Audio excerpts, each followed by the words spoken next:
Assalamualaikum warahmatullahi wabarakatuh.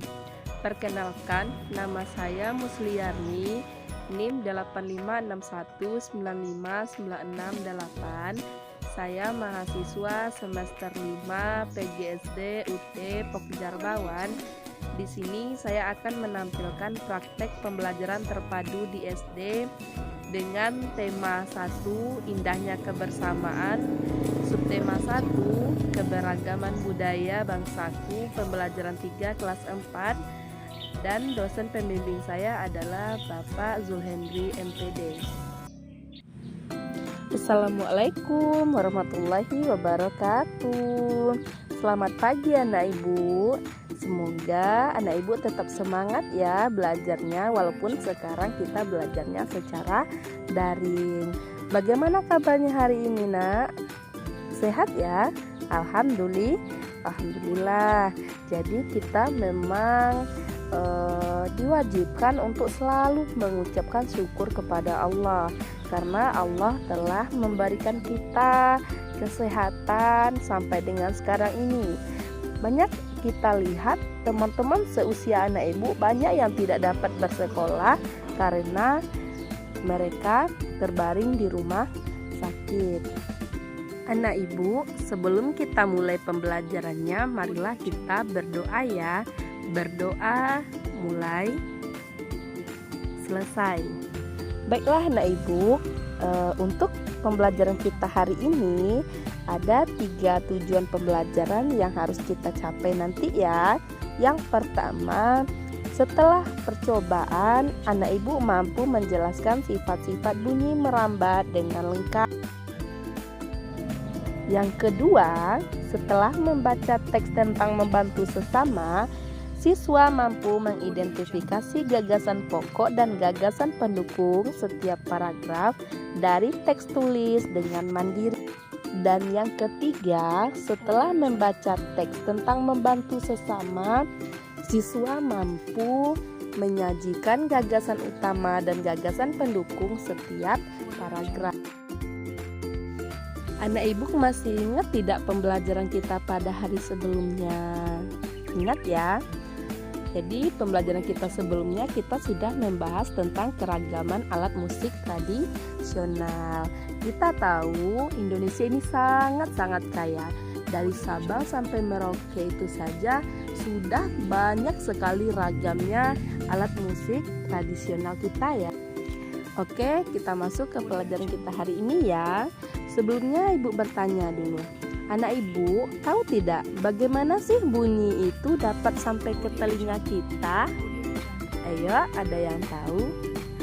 Jadi anak ibu sebelum masuk ke pembahasan materinya, untuk menambah wawasan anak ibu bisa searching di Google ya mengenai materi pembelajaran kita.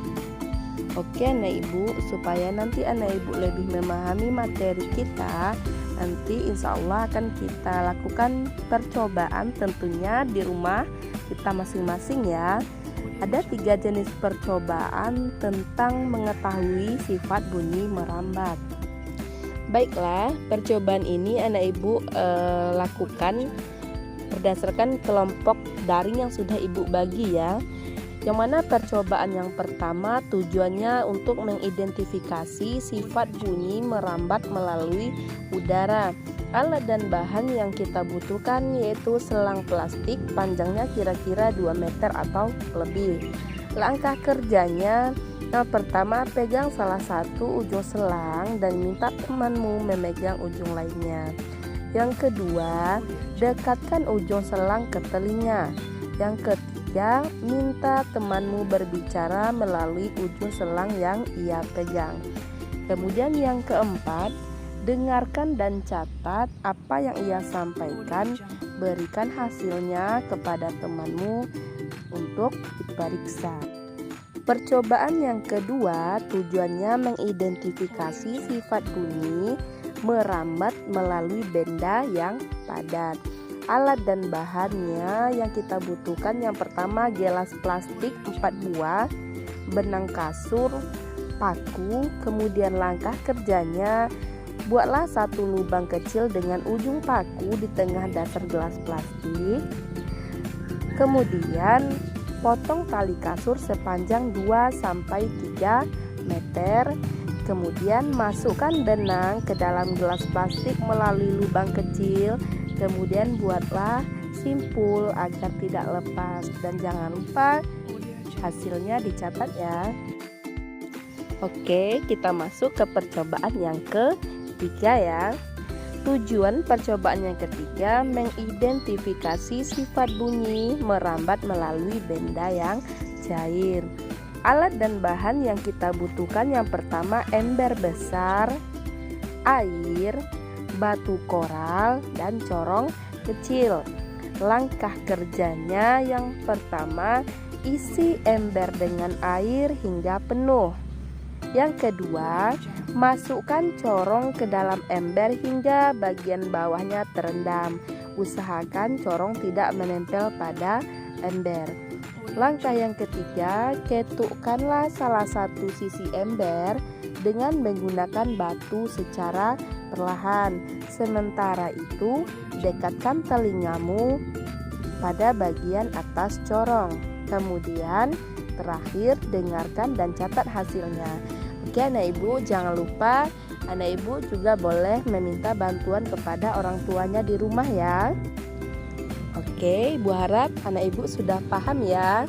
Anak ibu setelah melakukan percobaan yang 3 tadi, anak ibu jangan lupa untuk menuliskan hasilnya ya pada LJK yang sudah ibu bagikan.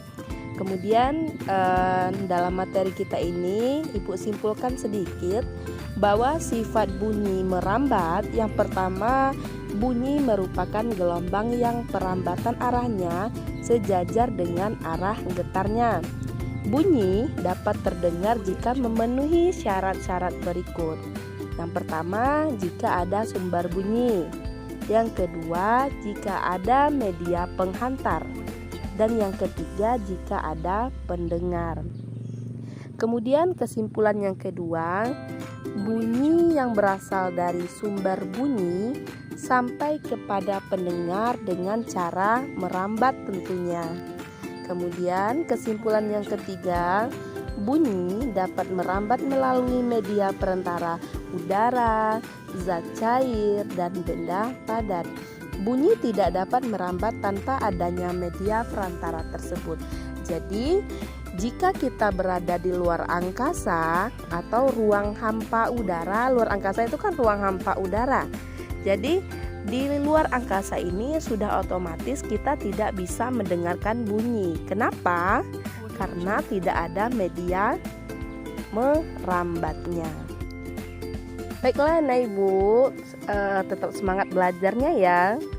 Sekarang kita masuk ke pelajaran bahasa Indonesia kita, yang mana fokus pembelajarannya nanti anak ibu mengetahui tentang gagasan pokok dan gagasan pendukung.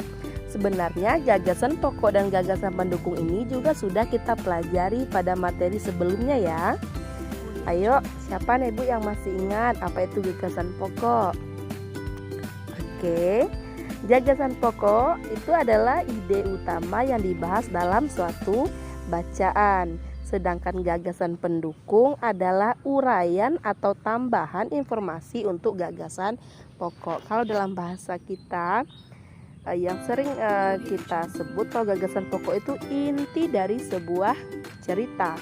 Sedangkan gagasan pendukung itu merupakan kalimat penjelas dari gagasan pokok. Untuk lebih jelasnya, anak ibu dengarkan dan lihat cerita yang ibu tampilkan di video ini ya, yang mana ceritanya dengan judul Sigap Membantu Sesama. Malam itu, beberapa warga kampung Babakan berkumpul di pos jaga. Tiba-tiba terlihat seorang bapak tua yang berjalan pelan. Ia memanggul kardus besar di pundaknya. Oh, rupanya Pak Sami. Pak Sami baru pulang dari kampungnya di Maluku. Sudah 2 minggu Pak Sami pulang ke Maluku. Ia harus menghadiri acara adat di sana. ia pun menggunakan kapal laut. Jadi ibu contohkan untuk paragraf ke-1 ya, yang mana paragraf ke-1 itu ditandai dari kata malam sampai ke rupanya Pak Sami. Jadi gagasan pokok itu kan tadi inti dari sebuah cerita. Jadi untuk paragraf 1 ini dapat kita simpulkan gagasan pokoknya yaitu malam itu beberapa warga kampung Babakan berkumpul di pos. Sedangkan untuk kalimat yang kedua, kalimat yang ketiga, dan kalimat yang keempatnya merupakan gagasan pendukung atau gagasan penjelas. Itulah teks cerita tentang sigap membantu sesama. Jadi untuk paragraf selanjutnya anak ibu silahkan baca di buku paket yang sudah ada ya. Jadi anak ibu untuk paragraf 1 ini sudah ibu jelaskan ya. Sekarang tugasnya anak ibu beserta kelompok daring yang sudah ibu bagi, anak ibu catat, cari dengan benar mengenai gagasan pokok dan gagasan pendukung pada paragraf yang kedua ya nak. Dan tuliskan hasilnya pada kertas yang sudah ibu bagikan dan kumpulkan melalui grup WA kita ya. Oke anak ibu, kita sudah berada di akhir pembelajaran kita, yang mana ibu simpulkan pembelajaran kita hari ini ada 2 ya nak ya. Yang pertama kita mengetahui tentang sifat-sifat bunyi merambat, kemudian kita juga belajar tentang gagasan pokok dan gagasan pendukung. Ibu harap walaupun kita belajar secara daring ini, anak ibu tetap semangat dan tetap rajin belajar ya. Dan ibu harap anak ibu paham dengan materi kita hari ini. Jika anak ibu masih ada yang kurang paham, anak ibu boleh bertanya melalui grup WA kita ya nak ya. Oke, agar pembelajaran kita hari ini bisa anak ibu pahami, marilah kita membacakan hamdalah supaya Allah berikan kita kemudahan untuk memahami pelajaran kita ya. Membacakan hamdalah dimulai. Alhamdulillahirabbil alamin. Selesai. Sampai jumpa di pertemuan selanjutnya. Tetap semangat ya.